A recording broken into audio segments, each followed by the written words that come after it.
Salve galera, tudo bem com vocês? Espero que sim. Bom, como prometido, estou trazendo um vídeo aqui hoje que é a parte 2 do teste de sonda lambda.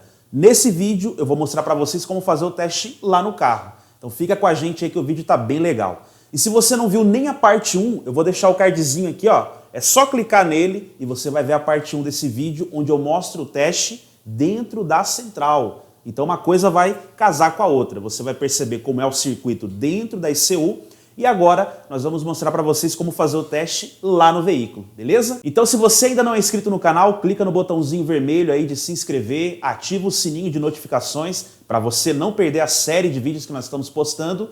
E claro, né galera, se você já é inscrito, deixa o like no começo do vídeo para não esquecer. Isso ajuda muito a gente a continuar com esse trabalho, beleza? Então vamos lá, vamos partir para o vídeo onde eu vou mostrar para vocês na prática como testar sonda lambda, mas agora lá no veículo.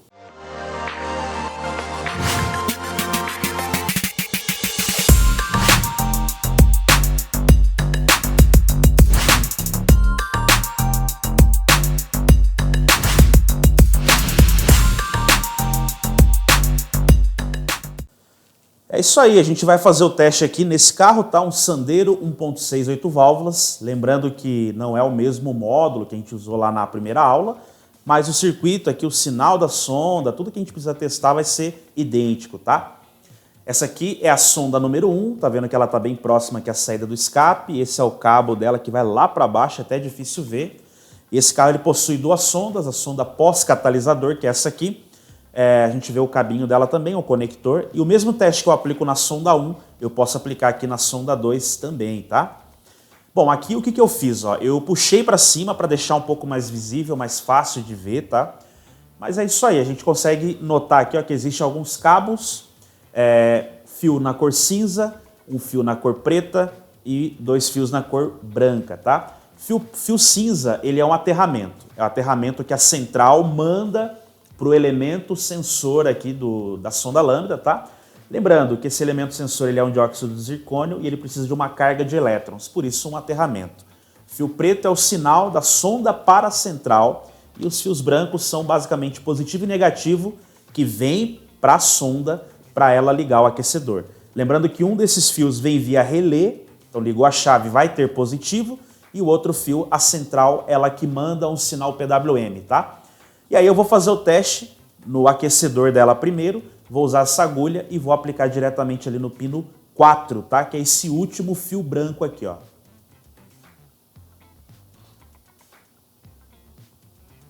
Vamos espetar ele aqui, ó, né? Tomando cuidado para não furar nada. Só encostar ele ali dentro e aí eu vou usar uma ponta do meu multímetro com uma garrinha apropriada, ó, e vou colocar ali diretamente no ponto metálico dessa agulha, para que eu consiga capturar o sinal. E aí mostro para vocês aqui já na tela do osciloscópio como que fica. Lembrando, aqui tem que teoricamente ter um sinal PWM, igual aquele que a gente viu lá na aula dentro da central. A gente está com centrais diferentes aqui, mas o sistema funciona da mesma maneira. Lembre-se bem disso, tá? Aí eu vou dar partida nesse motor, né? Vou ligar a ignição e dar partida. E aí nós vamos começar a ver o sinal que a central entrega aqui para o sistema, tá? Lembrando que aqui tem que ser um sinal em forma de onda quadrada, PWM. Ó, aqui uma vista um pouco mais de perto para você ver o que eu fiz. Espetei ali e coloquei a agulhinha. Ó, já estou com a tela do meu osciloscópio aqui aberta, por enquanto não está ligado, mas eu vou dar a partida no motor, tá? E aí já vou ligar o meu osciloscópio para a gente poder ver como é que vai ser a onda que vai ser entregue aqui.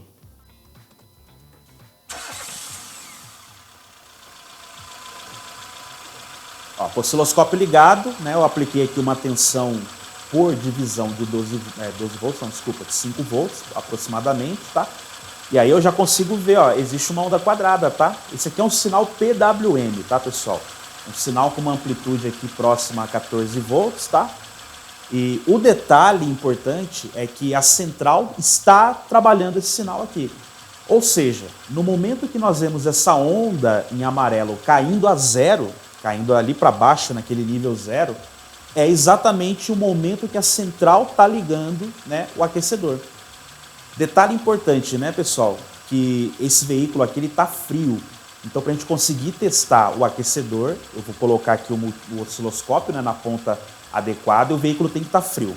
Agora eu vou fazer o seguinte, eu vou pegar outra ponta aqui do meu osciloscópio e vou aplicar aqui, ó, diretamente no fio, tá? Eu fiz um leve furinho aqui.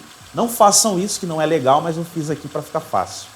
E olha só, a gente consegue ver ali duas ondas agora. O canal azul, que é o segundo, perceba que ele não tem onda nenhuma, na verdade. Ele está só com uma linha contínua em 12 volts. Ou seja, esse fio é uma alimentação direta que vem via relé e liga o aquecedor. É ele quem liga positivamente o aquecedor de sonda aqui nesse caso, tá? Isso alguns esquemas elétricos entregam pra gente, mostram pra gente, tá? Em contrapartida, a central ela fica modulando o sinal em amarelo aqui. No momento que o sinal está em 12 volts, ou seja, está com um pico de tensão alto, o aquecedor está desligado, porque 12 com 12 eu anulo qualquer tipo de corrente ou não tem diferença de potencial. Mas no momento que eu tenho 12, que é a linha contínua em azul, e 0 volt, que é o momento que essa linha amarela, que está em 12, cai para 0, aí eu tenho o efeito corrente, o efeito de DDP, né? Onde a central, então, ela passa a enviar negativo e ligar o aquecedor. Então perceba que o aquecedor não fica constantemente ligado, ele fica ciclando. Ora ele está ligado e ora está desligado.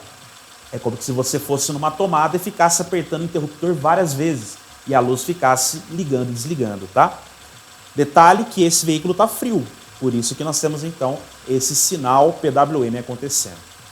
Agora nós podemos entender aqui a primeira etapa. Entendemos como é o funcionamento de um aquecedor. Sinal PWM, dois fios aqui, como nós vemos, dois fios brancos. Um é positivo direto e o que está aqui com a ponta do meu osciloscópio é o sinal que a ECU envia. Só que lembrando, é um sinal pulsante, ciclado, que ora liga e ora desliga, tá? Lembrando que esse sinal ele vai servir para quê? Para produzir um efeito de corrente dentro de uma resistência aqui nesse corpo, e essa resistência ela entrega um efeito chamado efeito Joule, um aquecimento, né? E vai aquecer o corpo da sonda lambda para que ela atinja ali rapidamente 400, 500 graus, e a partir daí então o elemento sensor dentro dela trabalhe de uma maneira eficaz, porque o elemento sensor ele precisa de altas temperaturas para começar a funcionar. Agora a gente vai tirar aqui então a ponteira, tá? Porque o que eu quero fazer agora é testar o sinal dela, né? Então, fios 4 e 3, que são os dois fios brancos, a gente já pôde notar que é o aquecedor dela. Agora eu vou espetar aqui o fio preto, né? Até é difícil ver porque está muito junto, mas o segundo cabinho aqui, ó, é o fio preto, depois o cinza, tá vendo? E eu vou colocar agora a minha agulha ali, nesse fio preto, para eu poder medir o sinal que a sonda vai mandar para a central. É só fazer isso aqui e agora vamos no osciloscópio para a gente ver como é que fica. Ó, vou reduzir um pouco aqui o nível de tensão por divisão para 1 volt ou menos, tá? Porque o sinal de sonda ele é bem baixinho. Ele é algo em torno de 0,03 a 0,9, ou seja, muito pequeno. Então eu coloquei aqui o meu nível de tensão bem baixo, próximo aqui a 200 milivolts por divisão. E a minha base de tempo, eu vou ter que aumentar ela, eu vou ter que colocar mais tempo para eu poder ver o ciclo da onda. Olha só, eu coloquei aqui então o ajuste dessa forma e eu consigo ver a onda acontecendo, né? Olha que engraçado que é. A gente consegue ver que existe uma onda que ela cria uma senoidal. Momentos ela está em 0 ou próximo a 0, em outros momentos ela está ali já próximo a 0,8, 0,9 volts, tá? E isso significa o quê? Significa então que a sonda lambda ela está conseguindo monitorar os gases que estão saindo do escapamento, que estão sendo expelidos pelo motor, e ele percebe que existe concentração de oxigênio ali dentro. Afinal, a sonda lambda também é conhecida como sensor de oxigênio.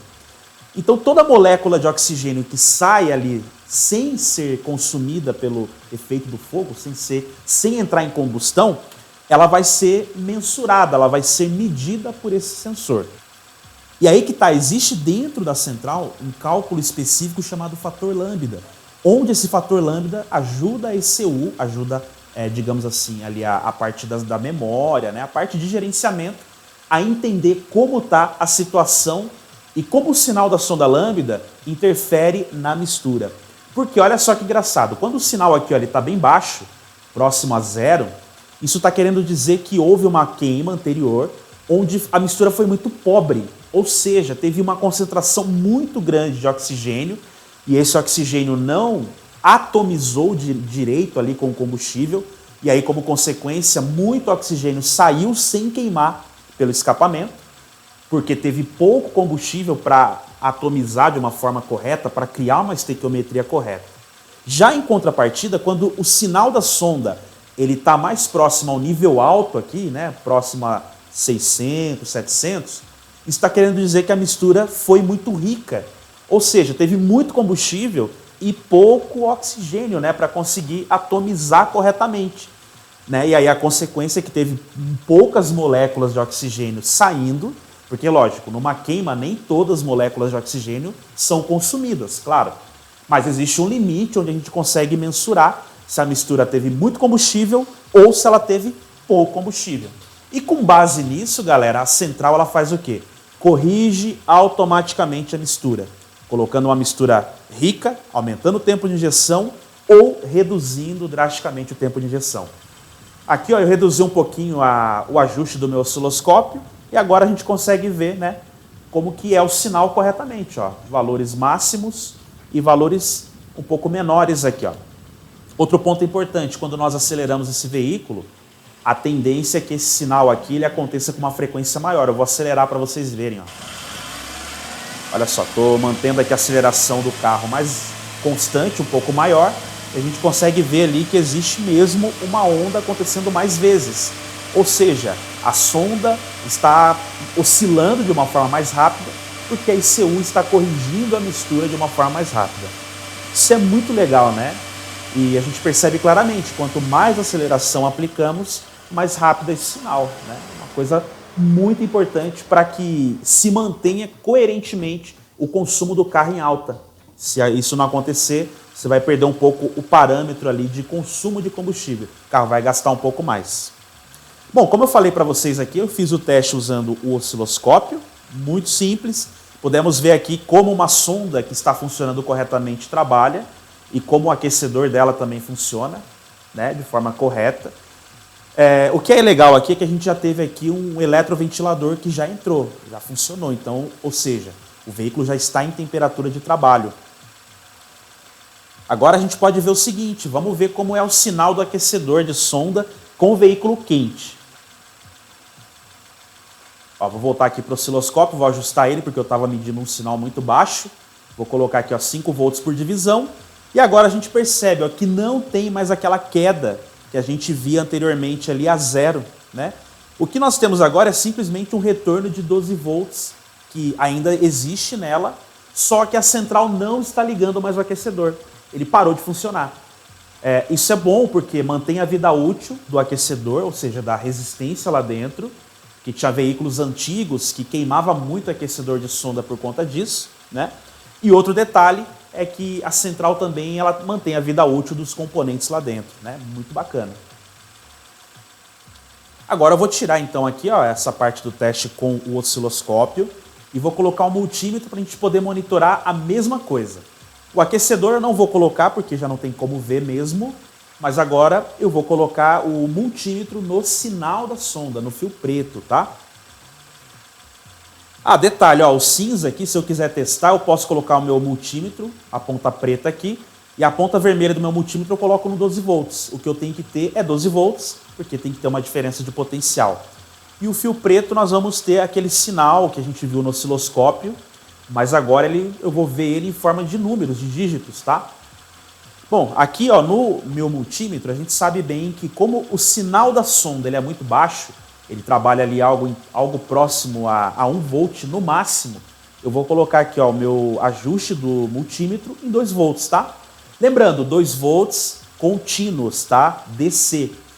Apesar do sinal da sonda oscilar entre nível 0 e 1, ou próximo disso, ainda ele continua sendo uma tensão contínua, tá? Então nós vamos permanecer aqui com o teste em DC. Aí nós vamos aplicar no carro da forma correta, onde a ponta vermelha eu vou colocar no fio preto da sonda, no sinal, e a ponta preta eu vou colocar lá no negativo da bateria. Bom, para não destruir os cabos, para não colocar minha ponta vermelha diretamente ali, né, no cabo preto, porque isso aí acaba até quebrando, né, eu vou colocar a agulhinha de novo, desse jeito aí, ó. Beleza? Até o fundo para encostar bem certinho no ponto metálico do terminal. E vou segurar aqui a ponta vermelha do meu multímetro para que a gente consiga medir. Como vai ser bem rápido, não vai ter problema algum. Ó, olha que coisa legal, né? Que a gente consegue ver, ó, uma oscilação que ela fica entre 100, né? Ou seja, 0,1 volt, a no máximo 760. E a oscilação aqui ela é rapidinha, olha só. A gente percebe que não dura aí, ó, a mudança de um valor para o outro é algo em torno de 5 segundos ou menos, né? Então isso aqui, uma sonda que trabalha dessa forma em marcha lenta, está perfeito. Lembrando, quando eu começo a acelerar esse veículo, como eu mostrei anteriormente, né? Ou seja, quando eu estou dando carga para esse veículo, a tendência do sinal da sonda é permanecer ali próximo a 7. Por quê? Ela precisa de uma mistura um pouco mais rica, ela precisa de combustível para poder criar potência, para poder gerar potência no motor. Agora, quando eu estou numa velocidade de cruzeiro, pezinho ali bem maneirinho, né, uma casquinha ali no acelerador e uma velocidade a 100, 120, a sonda ela não pode ficar travada em 0,7, ela tem que oscilar. Se ela travar em 0,7, a mistura está rica, e aí eu tenho alguns fatores que poderiam causar esse defeito. Agora, se ele travar, né, em velocidade de cruzeiro em aproximadamente 0,100 aqui, como a gente pode ver, tem coisa errada também. Aí tem alguns fatores que podem estar causando uma mistura pobre. Por exemplo, eletroinjetores sujos, né? Filtro de combustível entupido, ou até mesmo a pressão de bomba muito baixa, né? E aí, como consequência, o combustível não chega corretamente até o sistema e aí não tem como a sonda oscilar de forma adequada. Beleza? Então, muitos detalhes no diagnóstico a gente pode conseguir analisar corretamente simplesmente fazendo um teste eficaz na sonda lambda. Beleza? É isso aí. Muito bem, então assim chegamos ao final desse vídeo, né? Nós vimos muitas coisas interessantes e acredito que com a parte 1 que nós postamos para vocês, o conhecimento vai ficar completo. Você agora tem plenas condições de entender como é o circuito dentro da central e entender agora como é o teste prático, como é o teste padrão que você pode fazer lá no veículo, tá? Lembrando, pessoal, que cada veículo tem um sistema, um circuito de sonda lambda um pouco diferente. E pode ser que você encontre aí alguns modelos também de sondas diferentes dessa que eu testei. No caso, essa é uma sonda Finger, 4 fios, né? E ela utiliza ali basicamente 2 fios como aquecedores, um fio como sinal e um como aterramento. Na verdade, uma fonte de negativo para ela, uma fonte de elétrons. Pode ser que você encontre sondas, como mais novas hoje, a wideband, né, com até 4 ou 5 fios. Aí é um circuito um pouco diferente. Se você quer saber como esse tipo de sonda funciona, deixa aí nos comentários para a gente saber, né? E se você tem interesse em aprender isso ou não, que a gente pode trazer um vídeo extra falando de sonda lambda, mas mostrando algumas particularidades das sondas chamadas de sondas banda larga, beleza? Pessoal, não se esquece de deixar o like e se você tiver interesse em adquirir um de nossos treinamentos, não se esqueça, os links, o contato, tá tudo aqui na descrição, pessoal. Vale muito a pena. Quem está fazendo o nosso curso realmente está gostando, porque a forma como nós explicamos é exatamente essa que vocês veem aqui no YouTube. Sem firula e mostrando ali mesmo, na prática, como executar tudo. Beleza? Bom, então esse é o vídeo que eu estou deixando aqui para vocês, a parte 2, onde nós vemos como testar circuito de sonda lambda dentro da central e como testar a sonda lambda lá no carro. O próximo vídeo da série é o episódio 3, nós vamos falar de uma coisa muito importante também, sensor de rotação. Quem aí também não tem dificuldade às vezes para testar. E vamos fazer da mesma forma, mostrar para vocês o circuito, né, um circuito genérico, e mostrar como é o teste prático desse circuito ou dessa peça lá no veículo, lá no carro, beleza? Então não perde o próximo episódio que também vai estar muito bom. Grande abraço a todos, galera, e nos vemos em breve. Tchau, tchau!